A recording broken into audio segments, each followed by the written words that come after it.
Hi, I'm Diane. I donated my kidney to my friend John 17 years ago. Standing by while John got sicker and sicker, no matter how diligent he was about his regimen, no matter how many meds he took, no matter how often he went to dialysis, he was just spiraling down. And actually, I would say he withstood dialysis pretty well, but it's just no way to live. Well, it's like anything else that you know nothing about. You enter this world, this club, and everybody knows everything, and you didn't even know such a club existed. So I didn't realize they didn't take out the bad kidneys. I didn't realize that kidney failure doesn't just affect the obvious things, but that it affects, whether you have a high red blood cell count, it affects diet, nausea, everything. So that was a surprise. It wasn't a huge surprise that kidney transplant was possible, but I guess I hadn't appreciated that it was the most successful transplant. It had been around forever, that the meds had gotten to the point that, a 15-year survival on a donor kidney was not unusual. Well, the short answer to why did you decide to donate a kidney was actually a really short answer, because I could. I could do it at low risk. I could remove my good longtime friend from really the agony of impending death and median survival rate of 5 years on dialysis. I was thrilled to find out that even though there's a huge size difference, that my kidneys were oversized and therefore quite useful. And there was one other thing. I can remember as a little girl, my favorite grandma had horrible arthritis in her hands. So when we'd hold hands, it was like holding a bucket of rocks. And I used to think, and I was just a little kid, gee, if I could just have her hands for half an hour, wouldn't that be cool? And I don't put that out there as, wow, isn't that heroic? In fact, I really think we have to talk about not lionizing those people who donate kidneys, because actually our goal here is to normalize it. But I did it because I found out about it. I was qualified to do it. I wanted to do it. I faced no serious opposition, and it really, really turned out well. The single most surprising thing, and it still surprises me, is that the age at which I donated, 54, is actually the sweet spot. I think we associate that kind of procedure, surgery, with a much younger group of folks. And in fact, being somebody who's already gotten into your 40s and 50s without diabetes, without high blood pressure, without other health challenges, puts you in good stead. They can look at you and say, we know you're going to be okay with just one kidney for the rest of your life. So I would say the biggest surprise was the age range, that it is 40s, 50s, 60s, now 70s. I can't speak to the difficulties I know a large percentage of living donors have trying to run this past and get people on board with the idea. I was single. My dad was my only close relative. My brother's a doctor. He understood. My dad offered no opposition. So I didn't have to go to much lengths to make this something that other people supported. I think it also helps that people who know me know that I don't go off doing reckless, unconsidered, poorly understood things. So I can't say I had a lot of trouble in that area. Actually, I did not have a lot of fears. I had a lot of questions, but you don't get anywhere close to being cleared as a donor until all of those questions are answered. So I'd never had surgery before. I'd been through childbirth, but I was assured it wasn't quite as dramatic as that. So I will say all the way along, I was pretty sure it was the right thing to do because I could not imagine that anybody was hiding anything. And I think that is a really salient feature of being a living donor. You get the sense that everybody is looking for reasons to exclude you. They share everything with you. So no, I didn't have a lot of fears, and all my questions were answered. I simply did not have a lot of fears that needed to be resolved. And again, I give high credit to the process that answers all your questions. Had I had major fears, I'm sure they would have been addressed. I was curious about recovery and things like that, but not anything that rises to the level of fear. It was 17 years ago, so there wasn't quite the online presence of living donation. There were certainly really smart people placed in positions to answer your questions. The anesthesiologist, the surgeon, the transplant coordinator. Those were my resources. I actually can't remember if I was handed a brochure or a pamphlet, but all of my questions were answered in the absolutely ideal setting of one-on-one with a medical person. Finally, I don't think, had I known the difficulty I was going to experience in getting health insurance after the surgery, I still don't think that would have stopped me, but it would have made me save a lot more money to get ready for it. I was a self-employed writer. I had no coverage. I wasn't eligible for Medicare, Medicaid, and for 7 years I took a hit. Now, this was 17 years ago, but in California, they ask for a 7-year out history of surgery. That's reasonable. What isn't reasonable is that renal transplant is regarded as a deal breaker. I could not get that waived. I could not appeal it.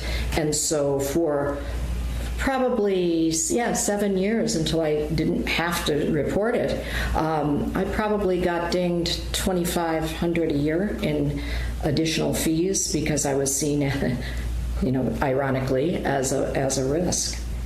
It's really important to have somebody else's home to come home to after you're discharged, and I have a wonderful friend who took beautiful care of me. And in general, I had supportive daughters. One was living in Spain at the time, but the other was living right near me.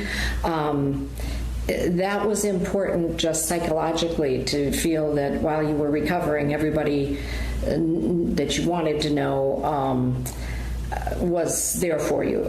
It was before the days of trolling tweets and awful comments on social media, so I didn't have to deal with any of that, and I didn't tell the world. So it's important to have the people you care about support you. The only thing I really felt I had to give up was the South Beach diet, which, unfortunate, but it turns out nobody should be on that kind of high protein, let's just eat bacon and cheese diet. So I was able to return to tennis, no better than I had been previously. I could drive. I worked from home, so that wasn't an issue. I didn't feel as if I had to give up a lot at all, and certainly subsequent to the surgery, I haven't had to give up anything. I was only in the hospital 2 days. That I can remember. Honestly, I can't remember how long the surgery was. 3 to 4 hours. Pretty unmemorable, because that's what anesthesia is for. But we were transplanted on a Wednesday. I was home Friday. I'm not sure I have any really good tips. I think day 1 you feel pretty good. You're a little surprised day 2 with the laparoscopic gas in there. But I'm not sure it's much different from any other surgeries. Subsequently, I've had them. The best thing is rest. Don't schedule a lot of people to be coming in and checking on you if that's possible. Oh, no doubt, and I am going to guess this is what everybody says, the moment you find out it worked, that contrary to what you might have thought because you're groggy, it actually did happen, and happily the kidney is doing its job wherever that primitive little organ is plugged in, and your recipient's doing fine. That's the joyous moment. Regardless of when you see each other, I think it's the knowledge that the whole point of this is has happened, and it's happened successfully. I would say I was back to normal full activities, including tennis, at 5 weeks, driving by 2.5 weeks, not feeling sleepy. That took about 5 weeks. I think that would have been about the only side effect. Very little sight pain, didn't need anything but Tylenol, but I was sleepy in the early afternoons for probably about 5 weeks. What I could and couldn't do when I got home, I don't think this is what you are after, but the truth is I could understand that we'd done it, that all this preparation and anxiety about making it happen and being a match and pulling it off, I could understand that it had happened, but I sort of couldn't believe we were finished, and it was nothing but healthier and healthier for my recipient, and that he was going to be fine. And sure enough, 17 years later, he is. My health post-donation, and now I've had a number of years to experience that health, has been unchanged. I can't think of a single thing that's different. Mental health, I would say it was a surprise. I hadn't anticipated how good I would feel about what I'd done. I hadn't read about that. I think they're very careful not to talk about that much. And I think maybe it should be talked about, that you wake up and know that you've done it, and you, if you choose to, can wake up every morning and feel good about having donated a kidney so that somebody else has a healthy life. Yeah, in a funny way, I think you do become more aware of your health, if only because it was scrutinized so much in order to donate. And you also feel pretty proud of the fact that you're one of a small number who are able to do that. So I was always attentive to my health, but I'll tell you what has changed. I'm a little more attentive to other people's, like, if they're salting everything, or they've got edema around the ankles, or I hope I'm not becoming this major nudge, but I do understand more about kidneys, how important they are, how they don't reverse damage, that you better take care of the set that you've got, or in my case, the one that you've got. But I have noticed no change in my health, and I treat it about as I've always have, kind of gratefully. I'm not sure it's questions that I get as much as invariably, if somebody finds out I've donated, it's almost always followed immediately by a statement on their part, not a question that says, "Oh, I could never do that," or "That is just," because I think people who haven't been offered the chance to save somebody they love or like's health, their first response is, "Wow, what an amazing thing." And it is an amazing thing. So mostly I think people hear the story and then apply it to themselves and decide whether they could do that or not. I'm not sure that's a bad side effect. I think people should consider whether they could do it or not. In terms of questions, typically not so much about the surgery itself as about the after effects, and because again I've had 17 years of post surgery years, I'm able to answer questions about it wasn't a very bad surgery, and furthermore there doesn't seem to have been any lasting effects, other than being extremely grateful that we've got this surgery in the world, doctors who encourage it, pharmaceutical companies that make it possible, surgeons who do a good job doing it. So I find the questions fairly benign, because it wasn't a relative of mine, it wasn't a spouse, it was a friend. I sometimes get that question. But of course, then later we got married. So he's my husband, and we often appear in a twosome. And because he's extremely tall, of a different ethnic background, much bigger, one question we field a lot is, how is that possible that a kidney from me would work so long, so well, and a kidney in him?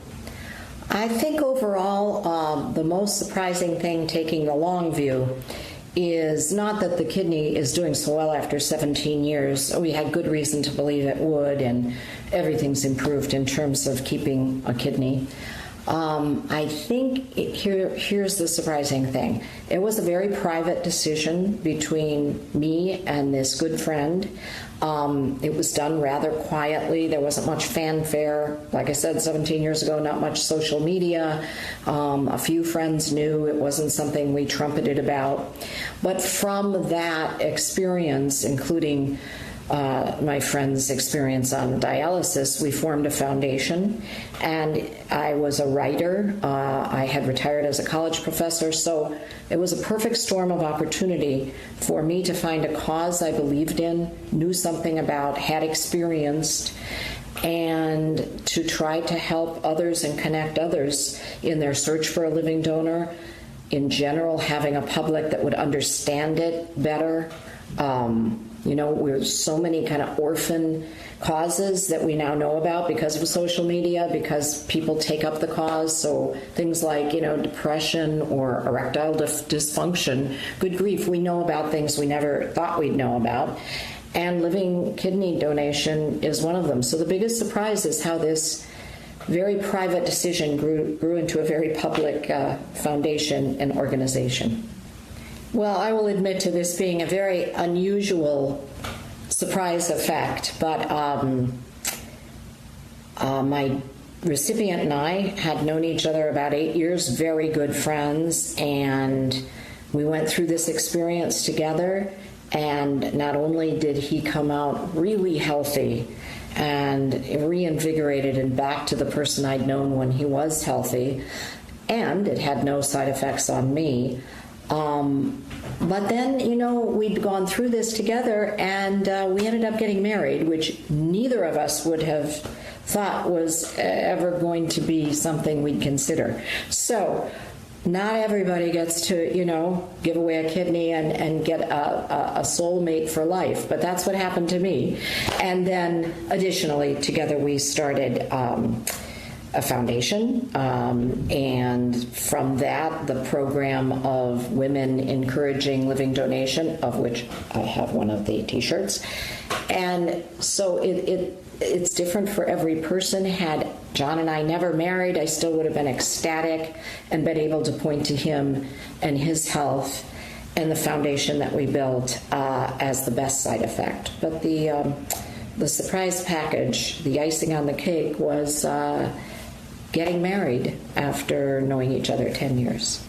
The best advice I could give to anybody considering living donation is find out everything about it.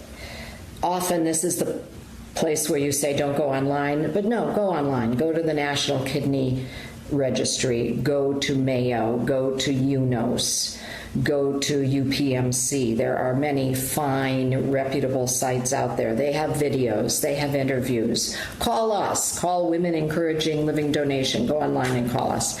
Talk to living donors, and only do it if it seems right. Don't feel pressured. Don't feel that dropping out makes you a bad person. Don't be devastated if you can't. There are other ways to contribute to this cause. There are ways to become the one who knows in your community. But I think the best advice is to check it out, find out about it, and if it's right for you, do it.